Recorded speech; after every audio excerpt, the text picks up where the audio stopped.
Okay, now let's look at our two subtraction problems. 14 and 9/10 minus 3 and 8/10. Once again, we are going to line up our decimals.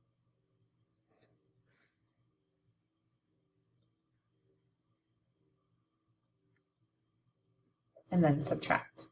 So before I do that, I want to kind of think about what my answer should be before I subtract. So if I look at my whole numbers, all the numbers that are on the left side of the decimal, if I took 14 and subtracted 3, I should get 11. So let's see if our answer is close to that.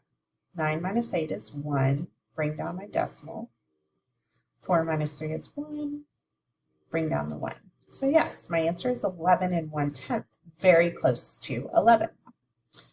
And then I can subtract 149 minus 38. Well, our 38 and 2/10. Well, my 38 and 2/10 has a decimal, but there isn't 1 in 149, is there? Well, it is. It's just understood that we have a decimal on the other side of the ones place value.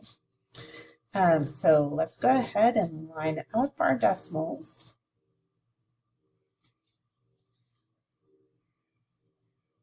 And I'm going to put a 0 above the 2 so that he's not lonely and I don't just bring down my 2. Because remember, I'm subtracting, which means I'm starting with this number and taking away this number. And I have to take away 2/10 from the tenths place value. Well, we know that we can't start with 0 and take 2 away. So we need to regroup. So I'm going to take from the 9, and that goes to an 8, and give 10. And so my 0/10 becomes 10/10. 10 minus 2 is 8. And then 8 minus 8 is 0. 4 minus 3 is 1. Bring down the 1.